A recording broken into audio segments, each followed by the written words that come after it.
This will be a very short video where I just bring friction into the energy approach a little bit. And so I'm just going to give you one slide of information, and then we'll do one problem. That should be enough to serve our needs in terms of getting friction, understanding what friction does, okay, when it comes to the energy approach. So we already know that friction is a non-conservative force. It can't store energy and then give it back to the system later, as kinetic. So there's no potential energy with friction.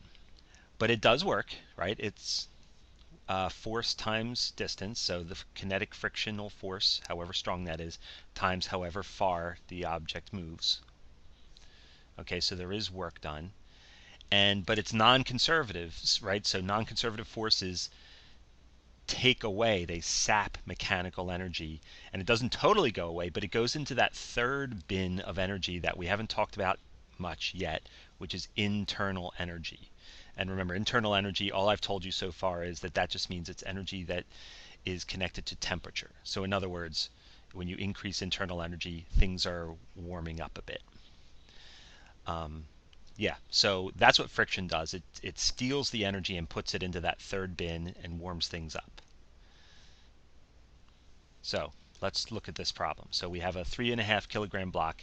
It's initially moving 1.5 meters per second on a surface that is not frictionless. It's got a coefficient of kinetic friction of 0.23. And at the same time, a constant force of 10 newtons is pushing it along. And this goes for 5 meters. All right, so drawing a picture. Just have an object. It's being pushed just horizontally, 10 Newton force. And this goes for 5 meters. But friction was working the whole time as well. All right, so let's try an energy approach to answering these questions. All right, so first of all, how much mechanical energy does it start with? All right, so it's moving horizontally. There's no spring. There's no gravity doesn't matter because we're not moving up or down. I mean, gravity is there, but that's not playing a role. Mechanical energy, this is just a block. It's not a system. The system is just the block itself, so there's not going to be any potential energy. Sorry, I'm over-explaining this. My point is, it's just the kinetic energy. The mechanical energy is just the kinetic energy. So just the mechanical energy is just the kinetic energy, so it's just 1/2 mv squared. So that'll be 1/2 times 3.5 kilograms times 1.5 meters per second squared, which is about 3.9 joules. 3.9 joules kinetic energy. All right, now, how much work is done by the pushing force? Well, we've got 10 newtons, and it's going over 5 meters.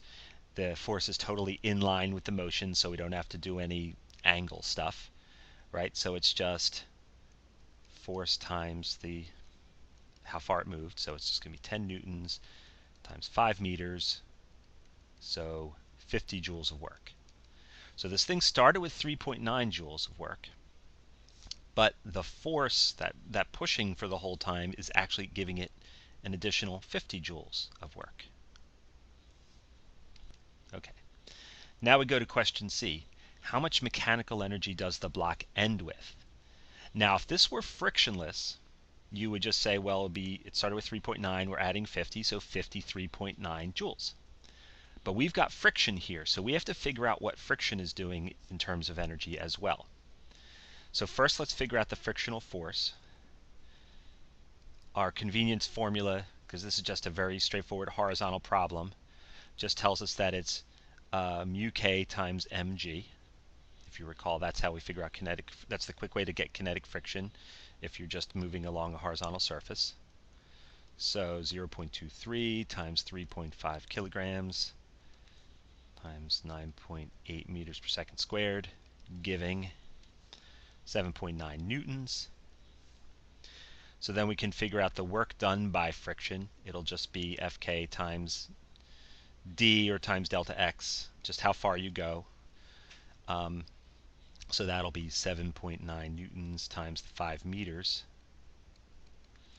which will be about 39 joules, which means that although the pushing force added 50 joules, friction is going to take away 39 joules from the mechanical energy and just put it into internal energy. So the mechanical energy, which is still, again, kinetic, because we don't really have potential here. It's not a system. It's just a particle, so to speak. So the final. So it's the 3.9 joules we started with, plus the 50 joules that the pushing force is adding, but then we have to take away the 39 joules because of friction, giving us about 14 joules. So that would be the answer to C. So I hope that made sense. Again, that 39 joules is coming out of mechanical energy. D, how fast is it moving at the end? So we now know how much kinetic energy it has. It's 14 joules. So final speed is square root of 2k over m. Square root of 2 times the 14 joules over 3.5 kilograms, which is about 2.9 meters per second. So it is going a little bit faster than what it started at, 1.5, which we knew because it had more energy, 3.9 to 14. Okay. And then E, by how much does the internal energy of the block and the surface increase?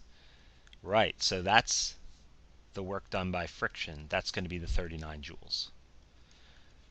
Because again, the friction, we took away the 39 joules from the block's mechanical energy, but that energy has to go somewhere. Energy is never just completely missing. And it goes into the internal energy, both of the block and the surface, in some divvying up. I don't know how much goes to the block, and I don't know how much goes to the surface. I'd have to know more details about the materials involved and things like that. But in all, 39 joules of energy has to be accounted for. Friction took it away from the block's mechanical energy, and so the block and the surface both heat up a little bit, and that's where the 39 joules is going to. Okay, so that's how friction plays a role. So it's just, you just have to account for it. You have to take it out of mechanical energy when it's present. All right.